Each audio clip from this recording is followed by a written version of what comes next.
हमारे जैसे, इसीलिए कभी भी बराबर सामने बैठने की कोशिश करें। ठीक है, ये बड़ी गहरी बातें हैं।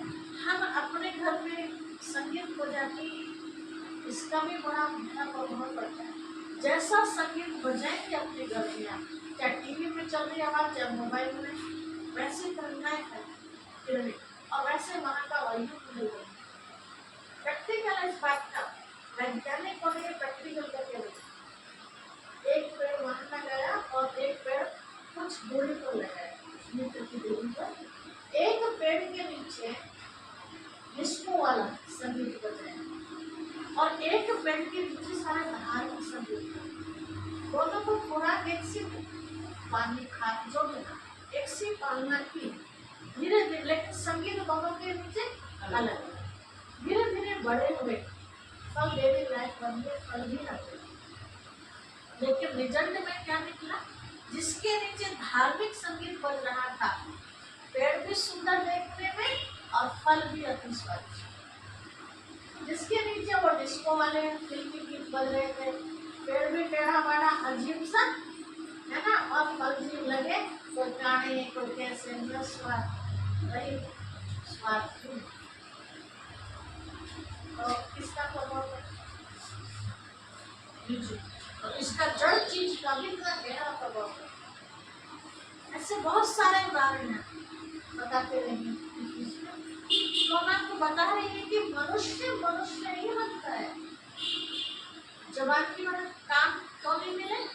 इसलिए मिले काम भगवान से हमें अच्छा सुनने की, लेकिन सुन क्या नहीं? बुराई सुनने के लिए तो टाइम है हमारे पास, है ना?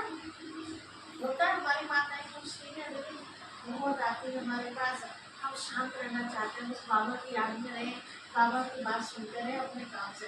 लेकिन तो आके बैठ जाए तो क्या करें, है ना? भगा तो सकते। तब उनसे एक ही बात कहते, आके बैठ जाते, हालचाल पूछो, पानी पिलाओ, चाय का टाइम है तो व्यवस्था है तो पिलाओ, नहीं तो जरूरी नहीं है, हालचाल पूछो। उसके बाद क्या बात होती है? है ना? बस हालचाल तो जरूरी है, कैसे आना हुआ कोई काम, उसके बाद पता नहीं क्या। तो जब वो उस पटरी पर चढ़ने लगे तो वहीं पर आपको नहीं होती। तो बहन जी बातों में क्या है, अब मैं आपको नई बात सुना। तो नई बात कौन सी? हमारी सारी बातें किताब रखती है, ये सारा कोर्स जो मैं आपको करा रही ना, शॉर्ट रूट के लिए सारा है। मैंने तो अपने सामने किताब लेके बैठा है, बैठना तो आपको जब दिए, नहीं बैठोगे तो कहते तो फलाने के लिए थे, बैठे भी ना हमारे साथ, है ना?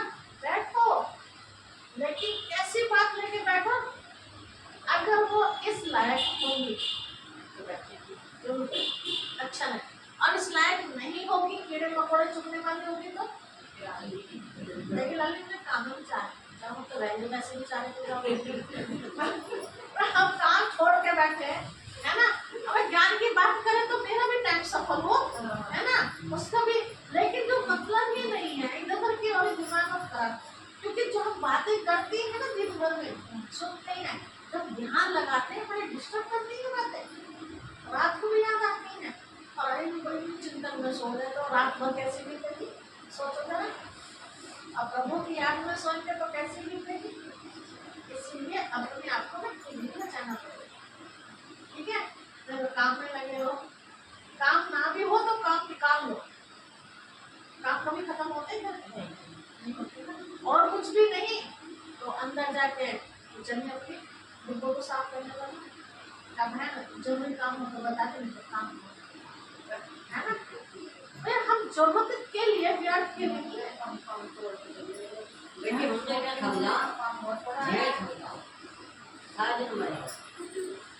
शरीर को भी आराम हो, नहीं मतलब बचने, व्यर्थ से बचने का आपको कुर्सी ले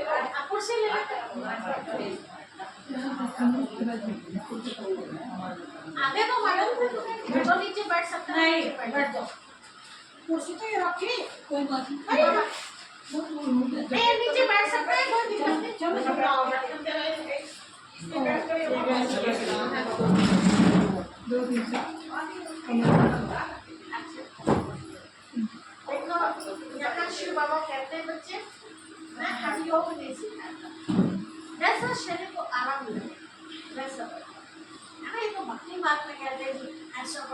तो कमर में दर्द हो रहा है ना, और ध्यान में प्रभु का लगा रही हो तो ध्यान शिव बाबा में लगेगा या कमर में लगेगा।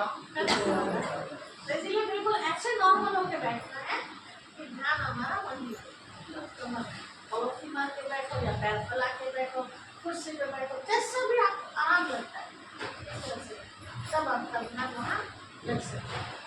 ठीक है, तो हमें समझ में आ गया एक एक अंग की नहीं। अगर दोबारा से ऐसे अच्छे अंग मानने हैं तो अब तक जो गलतियां हो गई शिव बाबा से सोचो, बाबा आज के बाद इन कानों को बिल्कुल भी फालतू की बात नहीं सुनेंगी, है ना। आज बाबा से रात को सोते समय प्रतिज्ञा करना, बाबा गलती से जो कुछ भी देख लिया आज के बाद मोबाइल में भी फालतू कुछ चीज़ हम देख भी है, सीरियल मैं भी देखती हूँ, छोटे छोटे बच्चे आते हैं वो मैं भी देखती हूँ, लेकिन उसमें मिला क्या उस चीज को जो मेरे काम के बाद। ऐसा नहीं कि सारे निगेटिव होते हैं, सीरियल में भी बहुत अच्छी चीज शिक्षा में मिलती है, लेकिन अपने पास माइंड होना चाहिए उस चीज को पकड़ने के लिए। अगर मैं नहीं पकड़ पाती तो उस चीज को मैं नहीं देखती। ठीक है, ऐसे बुक से कभी भी हम फालतू की बात, ये लोग कहते हैं हम तो मजाक कर रहे हैं, सामने वाले को बुरा लग गया और हम कहते हैं तो ऐसे मजाक नहीं करते, है ना। जितना हो सके, तो 2 दिन पहले हम शिव बाबा के महावाक्य सुन रहे थे, तो शिव बाबा ने कहा बहुत सुंदर, अगर उच्च पद पाना है, स्कॉलरशिप लेनी है तो एक गुण धारण करो। वो कौन सा गुण तो बताया, मौन का। मौन ही मुश्किल है, बहुत आसान है, जब करो केवल नहीं, वो धीरे धीरे बढ़ाना होगा, है ना। जैसे 1 घंटे की रख लिया, आपको 1 घंटे का जो आनंद होगा ना वो बढ़ाएगा। कोई ना हो तो वो मौन थोड़ी, वो मौन थोड़ी जब अकेले आना, कोई है ही नहीं घर में तो मुझे तो गुस्सा आता ही नहीं है, गुस्सा कर दीवारों से करेंगे पता कब चलेगा गुस्सा आता है कि नहीं, 4 लोगों के बीच में रहेंगे तब पता चलता है ना। नहीं बहन, अगर मौन धारण करे ये लोग भगत नहीं पढ़ पाई। हाँ, जो अभी उसको मुझसे खा के मिल लिया तो चलिए अपनी और चुप बोली, कोई बात नहीं, तो कोई बात उदाहरण दिया हमने। देखो अगर कोई ऐसा कहता भी है ना, आप उससे कहो चलो बिल्ली आज को चल तो पड़ी, चलेगी नहीं तो वहीं के वहीं खड़े हमारी समझदार होती। भाई मैंने 70 तरह की गलतियां करी हैं ना, समझ अब मुझे समझ है। दुनिया में कहावत है कि जब आँख खुले तभी सवेरा, तो मेरी आँख तो अब खुली है ना, ये आँखें तो पहले की तो तीसरी आँखें समझ वाली, तो मुझे अब भी नहीं, अब मुझे क्या करना है, तो पीछे जो हुआ उसको भूल जाओ, उसमें तो कुछ कर ही नहीं सकते, पश्चाताप कीजिए। ठीक है, तो ऐसे मैं अपना उदाहरण देती हूँ आपको, बहुत ही बात याद है, मैंने भी पिछले दिनों में गड़बड़ करी होगी तो मुझे जबान हकली हुई, हकली खिलाते हैं ना, ये देखो कैसा खिलाते हैं कि जी पूरी नहीं पड़ती, मतलब ज्यादातर शब्द खा जाते हैं, बहुत कम बोल पाते हैं, जी पड़ती है, उनमें से मैं तो बहुत ना बोलने की वजह से बहुत चीजों में पीछे भी रह जाती है। अब पता चला कि मुझे सजा क्यों मिली, तो पिछले जन्म में भी मिला था मुझे, तो मैंने गड़बड़ करी और गाली दी होगी, आपको तो जल्दी सब बातें करी होगी सुनने से, आपको याद नहीं मुझे, लेकिन अब ज्ञान के हिसाब से समझ में आती बात है। जब मैं लगभग 10 साल की 11 साल की, तो मुझे बाबा का ज्ञान मिला, और जैसे आप सबको मिल रहा है तो आप चाहते हैं ये ज्ञान औरों को भी, तो मैं भी छोटी सी सुनती थी, तो मेरा मन करता था कि कितनी अच्छी बातें सुना रही है, काश भगवान मुझे जबान देते तो मैं भी सबको ये अच्छी सी बात, मन करता सुनाने का, लेकिन बोल नहीं पाता, बोल तो हंसे लोग पापा चाचा, मतलब इस तरह से शब्द नहीं पता चलता। मुझे किसी ने बताया कि भगवान की भक्ति अगर आप सुनाना चाहते हैं, जबान की करना चाहते हैं, बड़ा सरल तरीका बताया, आपके भी कोई हो ना तो कंसिडर करवा देना। भगवान के जो महावाक्य हैं ज्ञान की मुरली, तो कहा उनकी मुरली आप उन्हीं को पढ़ के सुना सवेरे 4 बजे। तो मैंने वही पहले तो विश्वास ही नहीं आया था, लेकिन जिन्होंने मुझे बताया कि रहते हैं आप भी करने लगते हो, तो उन्होंने मंदिर में जो आरती बजती है ना, वो आरती मुझे सुनी मोबाइल कि देखो ये आरती में है ना, जय गण देवा, उसमें ना निर्धन को माया, कोढ़िन को काया, ये सब है ना, बांझन को पुत्र दिया। तो कहा देखो भक्तों को भगवान ने दिया है, तभी तो भक्तों ने गाया, ऐसे थोड़ी ना भक्तों ने गाया। सही बात है। तो इनको हंसने लगा, अरे भक्तों को भगवान दे सकता है, मैं तो उनकी बच्ची हूँ, मुझे क्यों नहीं मिलेगा। ऐसे निश्चय के साथ मैंने शिव बाबा के महावाक्य को सुनाए, 3 या 4 दिन लोग मुझे पता नहीं चला, और फिर ये जवान की अगला ना था। अब देख लो कितने काम बेचारी 65% हमला, 50% जो जांच करते हैं ना डॉक्टर, उसकी रिपोर्ट है। हर एक को लगता था पता नहीं बेचारी का क्या होगा, बड़ी होती है। स्कूल में सब कुछ समझ में आता था, लेकिन टीचर पूछा तो जवाब नहीं देता, बड़ी दुखी होती थी और बच्चे भी मजाक कर रहे थे। बस एक खासियत थी, इससे पता चला कि कहीं कीर्तन भजन होता था, मुझे बहुत खींच होती थी, और इतने सारे मंडली बैठती थी, 50-60 माताएं, मैं बिल्कुल वहीं जम के बैठती थी ढोलक के पास और उनके साथ गाती थी। तो हमारी जो पड़ोस की आंटी है ना, उन्होंने ये नोट करी बात, तुम्हारी बेटी वैसे तो बोलती नहीं हमारी मम्मी को, लेकिन ये भजन तो बड़ा गाती है उनके साथ, जब तो नाटकती है, जब तो हकलाती नहीं, तो उनको भी बड़ा सा लगा तो भगवान की कुछ कृपा है, और सारी कृपाओं भी शिव बाबा का डाल नहीं है। मेरे दिल से इच्छा थी कि मैं शिव बाबा की अच्छी बातें मैं सब तक पहुँचूँ, इतना हो सकता। तो ऐसे औरों का कईयों का मैंने देखा, हमारे यहाँ कई बातें ऐसे आपको कभी मिलवाएंगे, हम उठाते, लेकिन उनकी इच्छा हुई तभी स्कूल नहीं गए, उनकी इच्छा हुई कि बाबा का ज्ञान में दूसरों को दूँ। अब रोज जैसा अब हम आपके पास आए, रोज रोज थोड़ी ना आ सकते हैं, 2-3-4 दिन हो आएंगे बस, फिर हम छुट्टी कर देंगे। अब आप में से किसी के दिल से इच्छा हो कि ये भगवत की किताब हम पढ़ें, दूसरों को सुनाए, अब पढ़ना आता नहीं है ना, तो उन्होंने भी यही किया, बाबा से प्रार्थना की और बाबा के सामने ही लेके बैठ गई, बाबा मुझे सिखाओ। क्या कहा, पढ़ो तो आते बच्चों से देख लेते, लेकिन मात्राएं जोड़ना करना ये सब आज बिल्कुल ऐसे सुनाते जैसे बड़ी लिखी ना क्लास कराती होती, ये किसकी कमाई है। कहते हैं जहाँ चाह होती है ना, तो वहाँ राह मिल जाए। ऐसे कितने पाइस है ना, जैसे हमारे भंजी के हाथ में दिक्कत है ना, कितने पैरों में दिक्कत है, तो ये सब क्या कारण रहा, क्या कारण। अब लोग कहते हैं ऐसी हवा चली थी, तो हवा तो सबके लिए चली है ना वो, लेकिन मुझे क्यों दिक्कत है, मुझे क्यों दिक्कत है, मेरे कर्मों का कुछ हिसाब किताब ऐसा था जो मुझे जैसे अब हवा चली है, खेतों में कहते हो हवा चलती तो सब कीड़े पैदा होते थे, उनसे हवा चलती है, सबके खेतों में कीड़े नहीं पैदा होते, तो ये कहते हैं हिसाब किताब है ना, बारिश पड़ती है, धूप निकलती है, ये सब हमारे हिसाब किताब। किसी के लिए वही बारिश कल्याणकारी है, उसे खेतों में पानी चाहिए था और किसी ने उसे दिन खेत में पानी दिया था, तो उसके लिए क्या हो गया, उसके लिए तो अकल्याण हो गया, है ना। तो ये सब हमारे कर्मों अनुसार हमें सब कुछ मिलता है। जीव जंतु के रूप में हमारा जन्म नहीं होता, हमें अक्ल मिल जाती है जीव जंतु के रूप में, लेकिन शक्ल मनुष्य के रूप में नहीं। कैसे, उदाहरण के तौर पर आप ऊपर कुत्ता देख रहे हैं, जहाँ हम दुनिया में देखते हैं, आपने भी देखा होगा, तो बुरी नजर वाले लोग होते हैं, चौकी पे बैठे रहते हैं, कोई बहन बेटी निकल के आ रही है, हाँ, जहाँ से दिखाई दे, जहाँ तक दिखाई देगी तकते है ना, तो क्या कहते हैं, मैं ना जाने ना कुत्ते बैठे रहना वहाँ, सही है। उस रास्ते से अमेरिका है ना।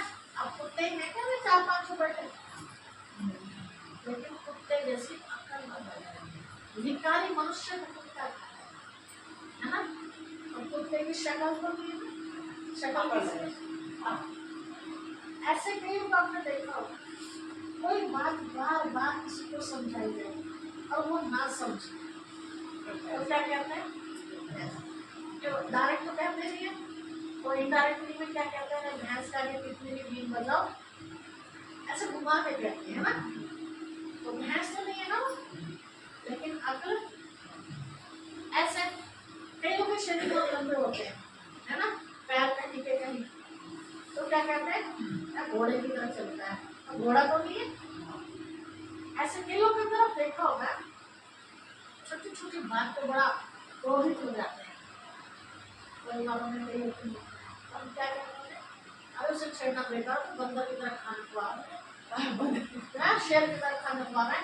और शेर या बंदर को दिए है तो इंसान ही है।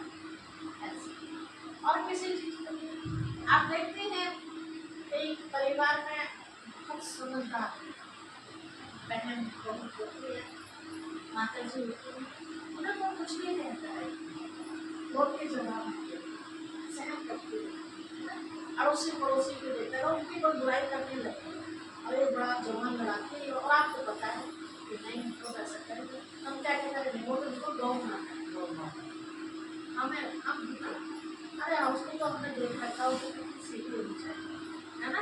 उसको भैंस माता नहीं कहते, वो मतलब अच्छाइयों से भरी हुई। ऐसे कोई दिमाग से काम नहीं करते, बस मेहनत करने से मतलब मेहनत करने, तो क्या कहते हैं? गधों की तरह लगा रहता है, तो गधा को मिला मनुष्य है। तो कर्मों की सजा हमें अकल के रूप में मिलती है, जिन जंतुओं की अकल मिलती है, लेकिन शक्ल मनुष्य की। अब इतना रिक्शा चलाते हो, 6-5 फुट खींच रहे हैं बैठाते हैं, तो वो क्या कर रहे हैं? गधे जैसी गधा है, लेकिन उसके जैसी। ऐसे किसी भी चीज के लिए आप ले लीजिए ना, तो हर जन्म में हम मनुष्य के बनते हैं। अब जैसे माता जी ने कहा कि हम जो बीज बोते हैं बार बार, तो वो कमजोर पड़ जाता है, मतलब कम होता जाता है। ऐसे ही हम सब आत्माएं जब धरती पर आई थी तो कैसी थी? है ना, 16 कला संपूर्ण थे। जैसे जैसे जन्म लिया, मतलब पहला जन्म, अब दोबारा जन्म लिया, मतलब दोबारा बोया गया, फिर तीसरा जन्म, तीसरी बार बोया। तो ऐसे हम भी उतरते उतरते ऊपर से सत्युग से आते आते, तो हमारा भी बीज मतलब आत्मा कैसी होगी? कमजोर। उतनी शक्ति हमारे अंदर नहीं है जो हम पहले इतने शक्तिशाली। ऐसा बताते हैं कि इतने शक्तिशाली थे हम, देवता के रूप में, जो सोचते थे वो हो जाता। तो कहने के बाद भी ना होता, सोचने की बात तो बहुत दूर है, चिल्लाने के बाद भी नहीं होता, जब काम चाहते नहीं होता, उनको भी होता नहीं होता। तो इतने कमजोर हो चुके हम आत्मा में। अब फिर से हम अपने आप को शक्तिशाली बनाना है, तो कनेक्शन किसके साथ जोड़ना है? शक्तिशाली के साथ अपना कनेक्शन जोड़ना है, ठीक है। शास्त्रों में भी जो बातें कही गई है ना, वो 84 लाख नहीं कहा है। 84 लाख होने के बाद एक मनुष्य होने में 84 लाख नहीं था वो। आरती में कभी हमने सुना होगा, आरती में भी एक शब्द आता है कि प्रभु लख 84 के चक्र से बचाए। लख कहा गया है, लाख नहीं कहा है, लख 84 के चक्र से बचाए। तो लख माना देखना होता है, एक जगह से भाषा होते हैं, देख रहे हैं क्या लखा रही हो, देखना, लख माना देख। और जो हम क्या बोले लाभ, आपको एक किताब से दूसरी किताब तैयार करें तो कहीं ना कहीं मिस्टेक तो हो जाती है।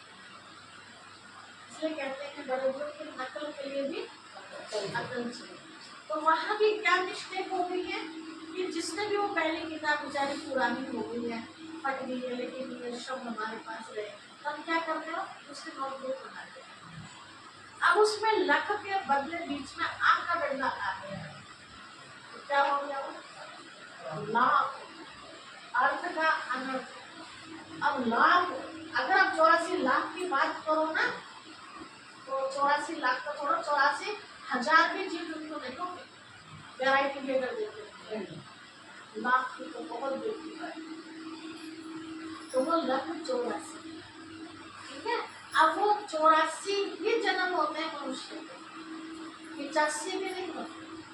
पूरे सृष्टि चक्र के अंदर, पूरे उस नाटक के अंदर हम 84 बार ही जन्म में आते हैं, ज्यादा से ज्यादा 84 और कम से कम 1। जैसे आप नाटक देखते हैं, नाटक में क्या सारे एक्टर स्टेज पर एकदम आ जाते हैं, धीरे धीरे बढ़ते जाती संख्या, है ना। और जब सारे एक्टर स्टेज पर आ जाते हैं तो नाटक एंड हो जाता है।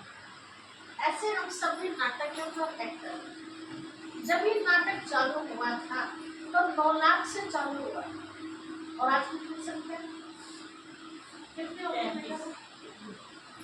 आज के मोदी तो क्या है बता दे। 800 करोड़ से ज्यादा, क्या भैया, 800 करोड़ से ज्यादा है। और पूरे विश्व की कहाँ 9 लाख, 1 करोड़ भी नहीं ना, 9 लाख कैसे, और कहाँ भैया बता रहे 800 करोड़ से, 800, 8 भी नहीं 800 करोड़ से। इसीलिए पहले, अभी बचपन में आप पहुंच जाओ, ज्यादा पीछे नहीं पड़े। सबके पास कितनी कितनी जमीन थी, आपके पापा कितने भाई हैं, 2 भाई, बाबा जी को कितनी जमीन थी, 70, अब 2 भाई हो गए, कितने हो गए 35, है ना। अब 35 में किसी के 1 बेटा होगा, किसी के 2 बेटे होंगे, और बड़े, है ना। ऐसे शुरू से चलता है। तो पहले के लोगों में कितनी प्रॉपर्टी होती थी, कौन से सुने थे, उससे भी पहले शुरू में पहुंच जाओ, अभी धरती का बंटवारा ही नहीं, सारी धरती अब, हाँ ऐसे होता था। हम यहाँ रहने के जाके हम देखिए ये तो तेरे गुजरात के हाँ कलर पड़ जाते थे, ऐसे हमें भी याद है। पहले जितना जिसने जोत लिया उसका हो गया, है ना।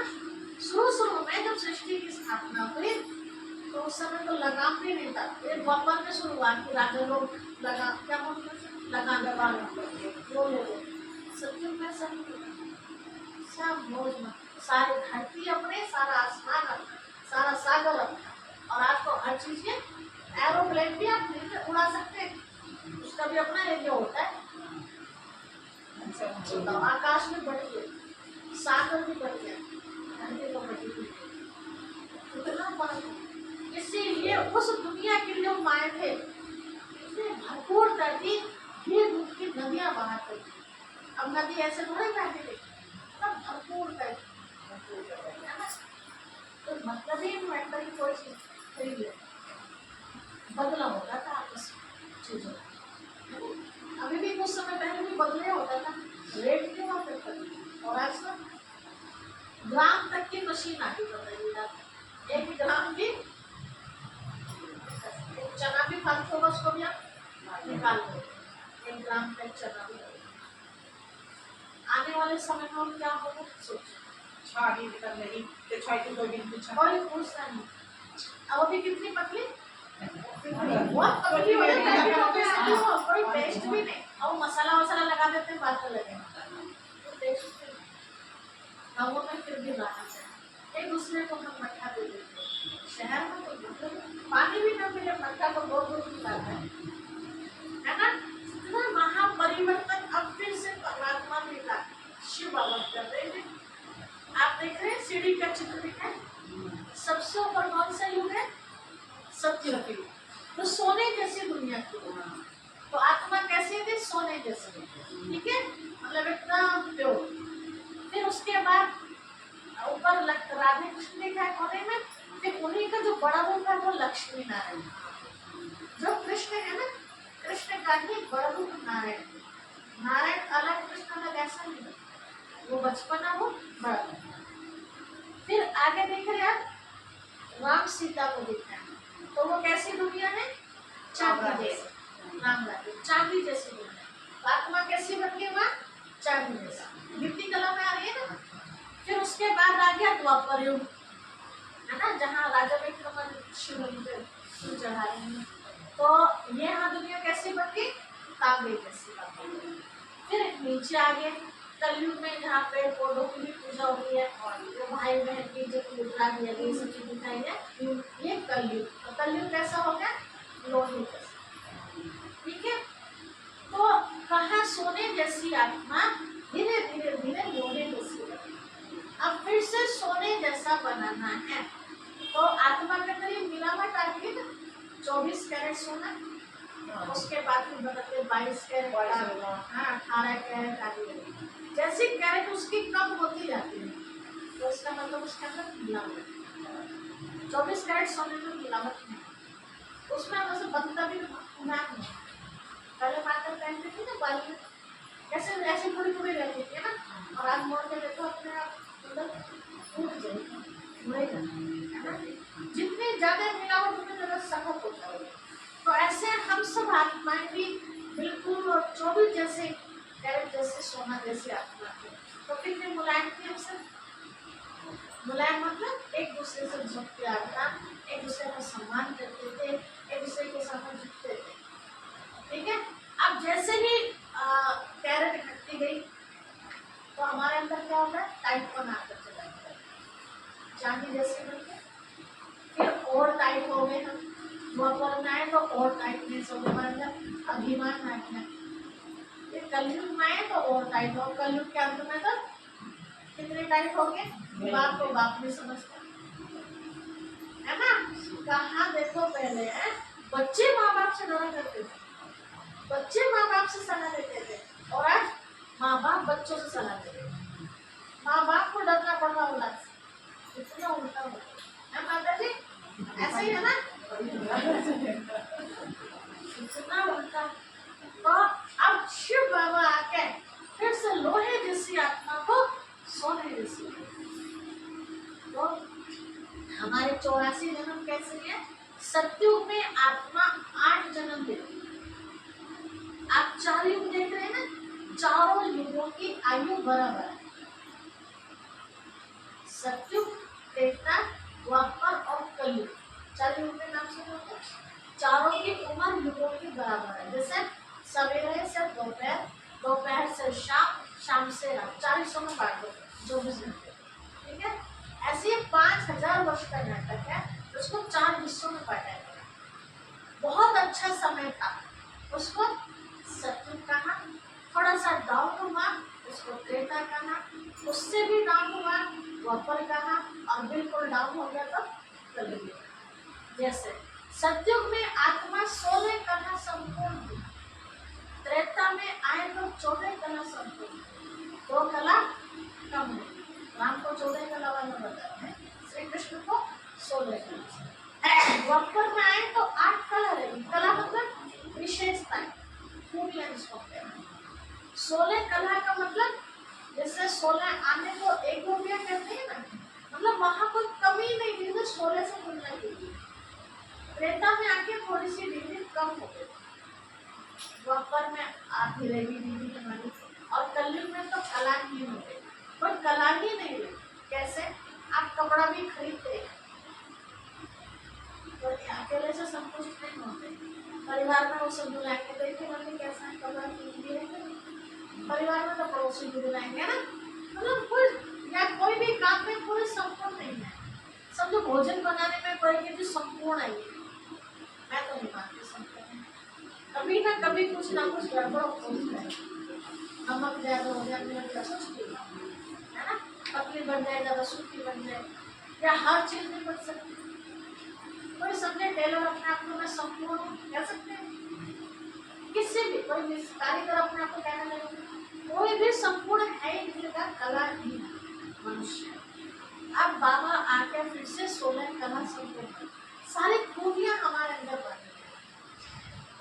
आत्मा सत्युग में सोने जैसे थी तो 8 जन्म लिए, चांदी जैसी बनी तो 12 जन्म लिए। देखिए समय उतना ही है युग का। 1250 वर्ष है सत्युग के, 1250 वर्ष है त्रेता के, 1250 वर्ष का है द्वापर, और 1250 वर्ष का यह कलयुग। समय उतने हैं, लेकिन जन्म हमारे बढ़ते चले गए। क्यों जन्म बढ़ते चले गए? ताकत कम होती चले गए तो जल्दी जल्दी जन्म ले। सतयुग में 8 जन्म, त्रेता में 12 जन्म, द्वापर में 21 जन्म, कलयुग में 42। इस तरह से हमारे 83 जन्म हो जाते हैं। 8 और 12 20, 20 और 21 41, 41 और 42 83। अब 84वां जन्म कौन सा है? 84वां जन्म हमारा कोने पर आप देख रहे हो सफेद पौधारी ब्राह्मण लिखते हैं, ये हमारा 84वां जन्म है। जैसे आप अपने लिए लीजिए,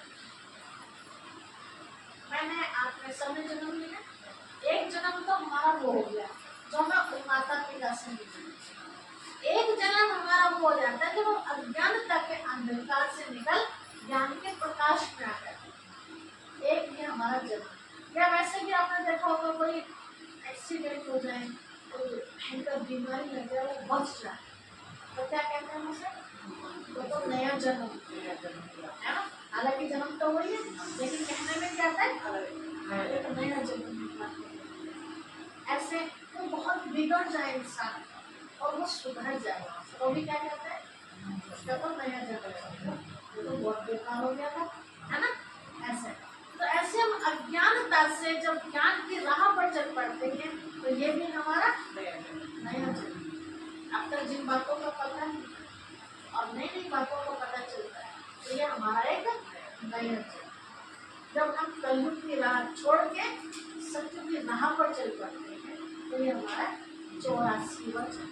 शरीर वही है लेकिन विचार और कर्म हमारे अगले जन्म में। ठीक है, तो ये 84वां जन्म हमारा।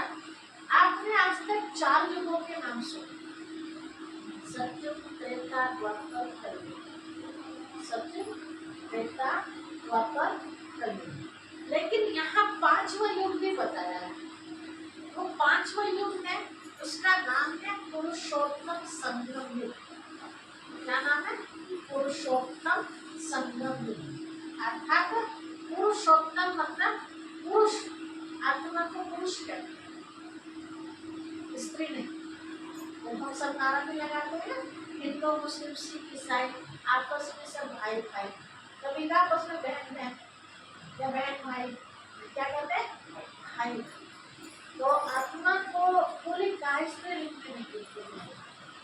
तो आत्मा पुरुष है, तो कहा पुरुषोत्तम संगम, पुरुष को उत्तम बनाने वाला, उत्तम मतलब उच्च कोटि में ले जाने वाला ये संगम। संगम मतलब जब आत्मा और परमात्मा का संगम होता है, मिलन होता है, तो आत्मा नीच से उच्च होता है।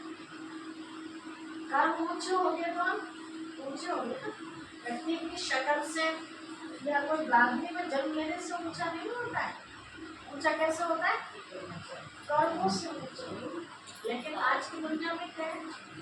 जन्म ले लिया ब्राह्मण परिवार में, सबसे ऊंच मानते हैं ना अपने आप को। सबसे पहले ब्राह्मणों को पूछो जी, देवताओं से भी पहले ब्राह्मण, उनके बिना पूजा भी नहीं करते। पता चला ब्राह्मण तो हमसे भी मांस खा रहा है ना, लहसुन प्याज खा रहे, हमें क्यों ब्राह्मण है वो? ये मिश्राणी बैठी एक जब सबके लिए नहीं ऐसा कहेंगे बहुत अच्छे ब्राह्मण, लेकिन ज्यादातर जो रिपोर्ट है वो कैसा है? खराब रिपोर्ट। मीट तक खाते ब्राह्मण, शराब तक पीते, तो घर में जाके कभी कर रहे किसी।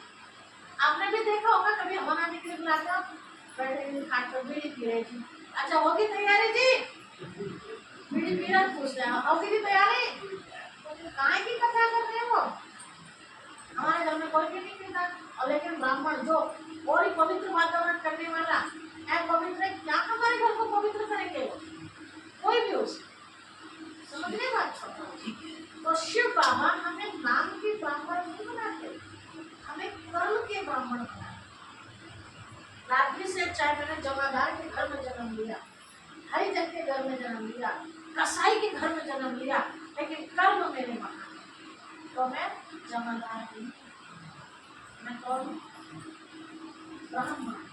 कर्म मेरे महान। आपने रामायण में देखा होगा, भगवान ने किसके देवता थे? सबरी कौन थी? है ना? कृष्ण जी ने उनके यहाँ नहीं खाया, दुर्योधन के राज्य परिवार में नहीं खाया, विदुर घर साथ दासी के है ना? तो व्यक्ति कोई बाहर से कितना भी अपने आप को ऊंच समझ ले, लेकिन अगर कर्म ऊंच नहीं है तो व्यक्ति ऊंच नहीं। उनके पास पहले से ही। तो शिव बाबा हमें कर्म के ब्राह्मण बनाते हैं। तो ब्राह्मण किसे कहते हैं? तो तन से भी साफ और मन से भी साफ, धन से भी साफ। तो मन साफ होगा, धन भी कैसे कमाएंगे लोग? ईमानदारी से। और उस ईमानदारी की रोटी, सूखी रोटी में भी अमृत भरा होगा, और बेईमानी की घी की डूबी रोटी भी जहर की होगी। वैसे भी देखो ना, परिवार में बड़े बुजुर्ग हैं, आप दे तो रही हैं खाना, लेकिन खिलस के दे। बड़े बुजुर्ग क्या कहते हैं? डाले हम तो पानी पी के रहते, ले जाते है ना? नहीं पसंद है। आप कितना भी बढ़िया से बढ़िया बना के दो, लेकिन आप सूखी रोटी दो प्यार से, माँ जी आज भंडारे में ले बड़े प्यार से भंडारा नाम ले दिया, भोलेनाथ की याद में भोजन बनाया, तो क्या बन गया वो? प्रसाद। इसके बड़े छोटी सी कहानी याद आती है।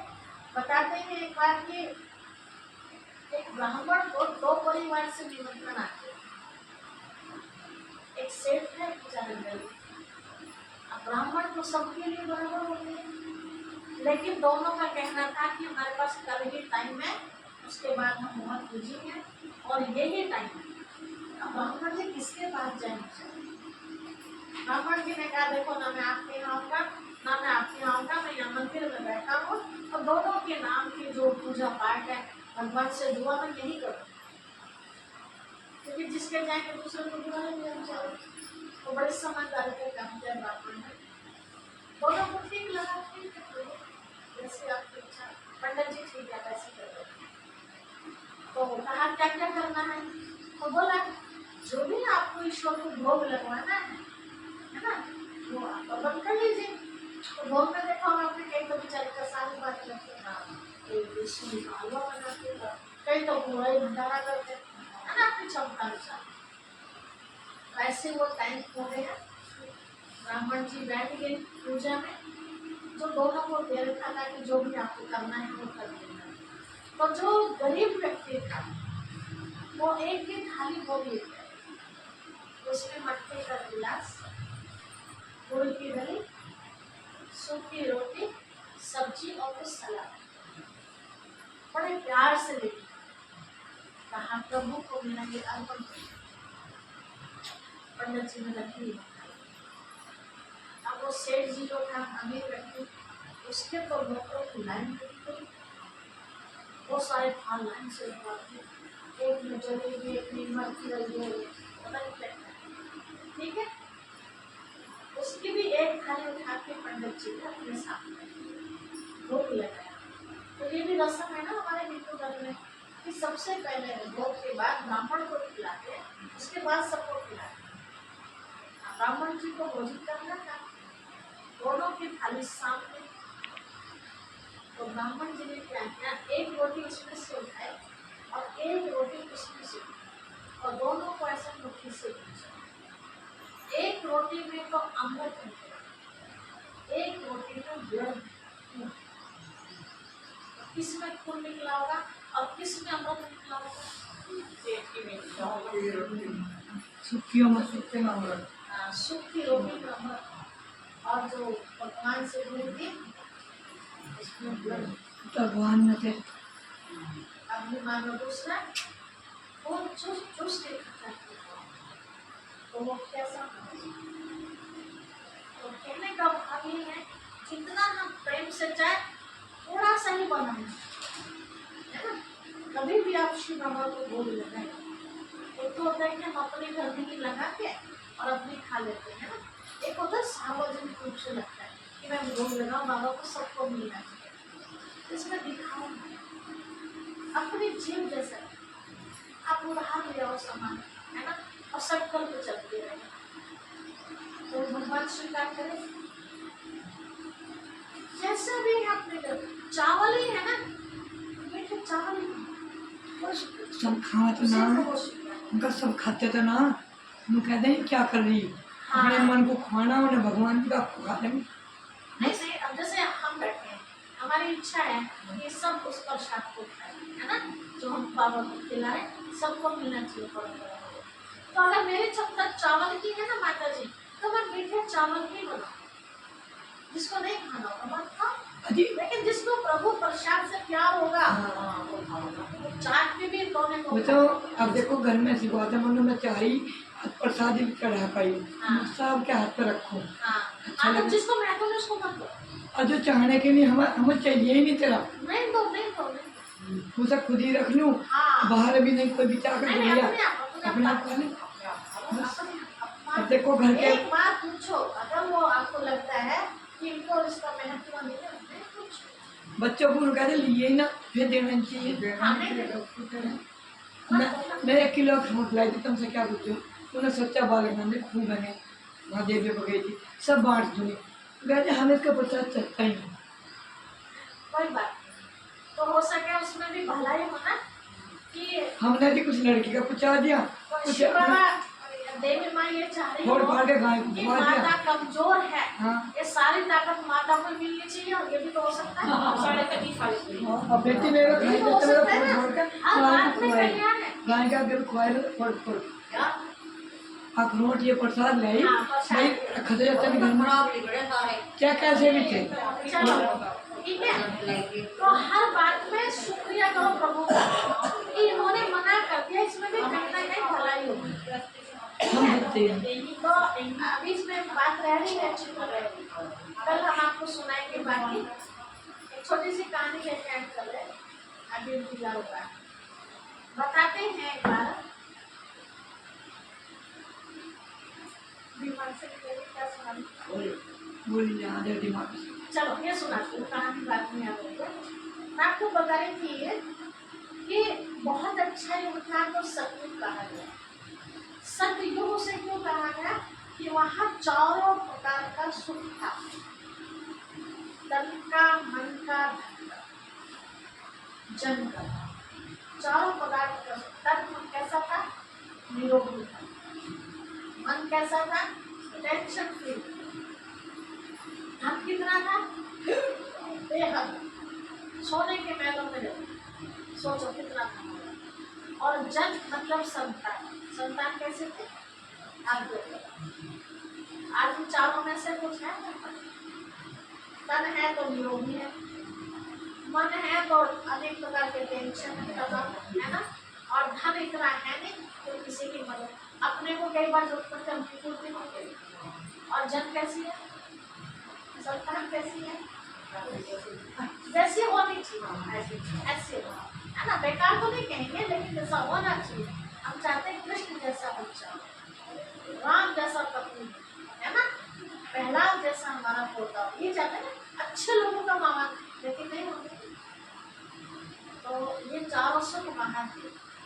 त्रेता में आए तो 4 हिस्सा सुख जो था वो 3 हिस्सा रहता है, ठीक है, 75% सुख रहता है। द्वापर में आए तो 50% सुख रहता है, आधा सुख।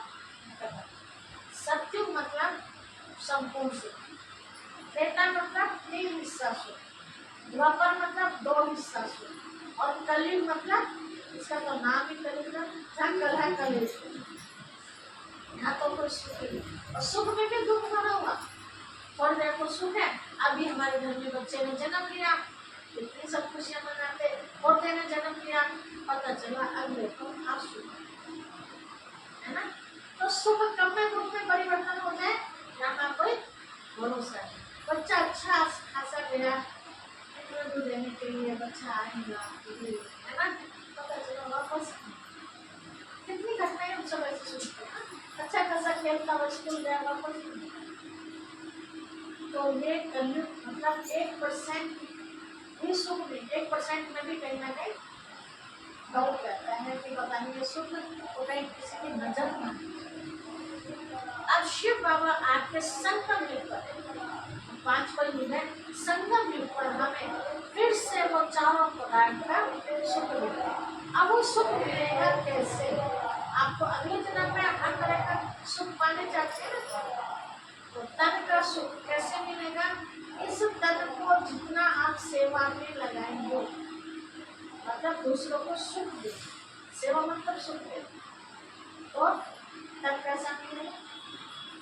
निरोगी होगा। ठीक है, घर में बड़े बुजुर्ग हैं या कोई आते ही हैं तो दुख ना मिले, मतलब किसी से, मेरे किसी भी अंग से दुख वाले काम, तो निरोगी काया मिलेगी। दूसरा मन, मन भी हम कैसा चाहते हैं?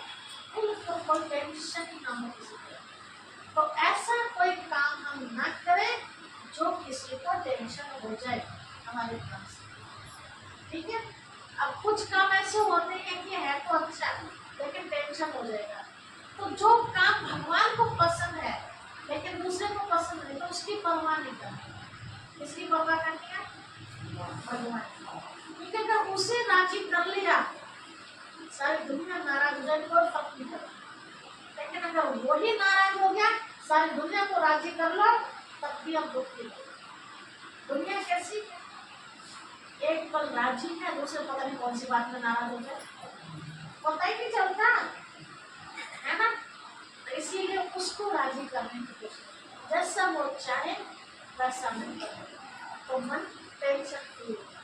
तीसरा धन, हम सब जानते हैं इस बात को अच्छी तरह कि जो भी हमारे पास, चाहे मकान है, चाहे खेती है, चाहे नौकरी है, या घर में हम कुछ बिजनेस करते हैं, है ना, मजदूरी, जो भी है सब किसके देन है? खेत लेके आए थे हम, यहीं मिलाना आगे, तो शरीर लेके आए थे, यहीं मिलाना, बाल बच्चे लेके आए थे, यहीं मिलेगा, सब सब किसके देन है? प्रभु के देन। तो प्रभु के कार्य में उसको हम लगाए। कितना लगाए? भक्ति मार्ग में भी मानते हैं ऐसा कि अपनी कमाई में से 10वां हिस्सा आप अच्छे काम में लगाए। अगर आपको 100 रुपए की कमाई हो रही है तो 10 रुपए आप उसमें से दान करें, ऐसा भक्ति में भी माना जाता है ना। अब दान कहाँ करना है ये आपको देखना है। ठीक है, अब दान किस किस के लिए होता है? आपके घर में बच्चा पढ़ना चाहता है, कन्या है पढ़ना चाहती है, आप उसकी पढ़ाई में लगे, ये भी दान दिया। ठीक है, नहीं बहुत होगी पढ़ाई, अब पढ़ाई की जरूरत नहीं है, अब पैसे बचाने के लिए बच्चे की पढ़ाई आपको बच्चा आपका चरित्रवान है, अच्छा है, विश्वास है आपको, मेरी बेटी नाक नहीं कटाएगी, भेजो जहां तक भी उसको जॉब हो जाएगी, डिग्री लेगी, नाक किसका रोशन करेगा?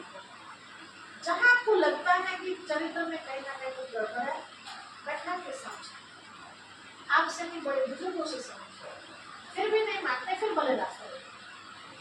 ठीक है, लेकिन आपको रास्ता क्लियर दिखाई दे रहा है, फिर आप रास्ता रखते हैं, तो ये तुमने नहीं, तुम नहीं, बहुत बड़ा पाप करो, तो खास करके कन्या के लिए। ठीक है, क्या कहते हैं लोग, क्या कहते हैं, घर में तो बर्तन ही मांगते, बर्तन मांगना मना नहीं है, वो तो मांगनी पड़ेगा, खाना खाऊंगी बनाऊंगी, लेकिन मैं किसी के अधीन ना रहूं, तो उसके लिए मुझे क्या करना पड़ेगा? काबिल का है ना। तो इसमें ये भी दान के रूप में माना है। बेटे को प्यार करे, बेटी को प्यार न करे, इसमें फिर सीख जाते हैं, तो ये दान में आता है। आप पशु की सेवा कर रहे हैं, है ना, होता है, गाय को रोटी दे दी, भैंस को रोटी, ऐसी करती है सब, एक ही रोटी खिलाने की क्षमता है ना, तो 10 पशु है, 10 टुकड़े कर दो सब, सबकी। ठीक है, और बहुत सारे दान भी है, वो बताते हैं, एक उदाहरण दिया। ठीक है, तो जो हमारे पास प्रॉपर्टी है उसे अच्छे कार्य में भी जरूर लगाए। ध्यान रखना, हम ईश्वर की अमानत समझ रहे उसे, किसी की अमानत है हमारे पास, तो उसमें हम ध्यानत नहीं कर सकते। ध्यानत मतलब गलत काम में नहीं लगा सकते, इसलिए दिया भगवान ने ध्यान, आओ पियो मोच, है ना, उसके लिए दिया, गलत काम के लिए नहीं दिया। अब गलत काम में भी क्या हो जाता है, कई बार छोटी सी बात, दरवाजे पर भिखारी आया, अब कहने माँ को कभी खाती है उसको, क्या करेगा, कई बार वो भी हमसे पाप हो जाए। मेरे कहने से भिखारी को नहीं, भूख लगी कैसे, भैया खाना खाना है, खाना भी नहीं है उस समय से, बिल्कुल नहीं। वो क्या क्या करते हैं जाके पाप का, वो बोझ किस पे चढ़ेगा? आपको लगता है छोटी सी बात लोग कहते हैं अरे पता नहीं श्राप लग जाएगा, बददुआ लग जाएगी उसको, लेकिन कहावत है दुनिया में, कौवे कोसे कभी ढोर नहीं मना करता, कौवे कोसे ढोर नहीं मना करता है ना। ऐसे तो और ढोर करने लगे उन्हें तो चाहिए खाने के लिए, जब जिसका समय आता है तभी वो शरीर छोड़। ऐसा अगर मैं राइट हूँ, मैं सही हूँ, आप कितने भी बददुआ दो मेरे को कोई फर्क नहीं पड़ेगा, लेकिन अगर मैं गलत, आप कितने भी दुआ करो मेरे लिए लगेगी, मैं खाऊंगी तो मेरा पेट भरेगा, आप खाएंगे तो मतलब जैसा कर्म मैं करूंगी उसका परिणाम मुझे मिलना है। आपकी दुआ बददुआ का कोई फर्क नहीं पड़ेगा, कब पड़ेगा दुआ का आपके फर्क, जब मैं आपको सुख दूंगी बदले में आपकी दुआ ले, लेकिन सुख मैं आपको तो दे ही नहीं रही, तो आपकी दुआ कहाँ लगेगी? आपकी दुआ आपके खाते में जमा होगी। दो खाते होते हैं ना हमारे, एक तो यहाँ बैंकों में खाता होता है, एक भगवान के पास खाता है, ठीक है, बड़ा गहरा राज है, ये भी आदत को नहीं मानता, तो हम तो कभी भी गलत काम ही नहीं करते। छोटा सा उदाहरण दे रही हूँ आपको, अभी मौत में गए थे ना, चाय पहले बैठ वहाँ बीच में पेट भर के गिरी और माचिस रखी थी, तो फिर अरे वहाँ लाश पड़ी है, माताएं बेचारी दिला रही है, ये दुआ करनी चाहिए कि वो शांति मिले, तो धीरे धीरे आराम से बैठ के बातें करके आ रहे, उसमें तो बीड़ी बोल चले हैं, जहाँ चाह रहे हैं पहले बीड़ी और वहाँ मूंगफली भी तो रख सकते हैं, चने भी तो रख सकते हैं, किसी का स्वागत ही हमें करना है। हमारे पिताजी ने फ्लोर को रखे, क्या करें, वो तो लोग जाने जाने वाले हैं, उनके दुख में आपको तो दुआ करनी चाहिए, कहने का भी कर सकते हो, पिताजी को बहुत एलर्जी की वजह से कहा हाँ ऐसा कर देंगे, सबने बंद कर दी, फिर बातें करने लगे उधर की, मोड़ में रहना चाहिए ना, उस समय तो लास्ट में पता नहीं कहाँ के किससे, फिर तो रोने वाले ना बातें वो भी करना वो आकर के, फिर पता नहीं क्या बातें करने लगती है, फिर कोई आया फिर वो आकर दी नाटक भी तो बनाए तो फिर पता नहीं क्या बातें करना। अरे भगवान को याद करो, वो जाने वाली आत्मा को भी दुख हो रहा होगा, परिवार को छोड़ के जा रही है, उस समय क्या करना चाहिए आपको? मौन में रह के उनकी याद करना है ना। तो इस तरह से यहाँ सारी शिक्षाएं हमें शिवावत है, तो जाने वाली आत्मा को भी जा रही है, वो देख के मेरे लिए ईश्वर से दुआ करे, तो जाते जाते क्या देखे जा रही है वो, ठीक है। तो धन को हमें कभी व्यर्थ में नहीं करना, किसी के लिए भी स्वागत तो भी कोई आ रहा पैसे मांग रहे हैं बताओ, नहीं देना, नहीं तो कपड़ा मांग रहे उनका काम तो मांगने का है ना, उनको आदत बन गई है, नहीं तो खाना खिलाओ, खाना खिलाओ, नहीं खाओ तो नहीं खाओ, बेचने जाओ, वही कपड़ा आप किसी ऐसे को दो ना जिसको आप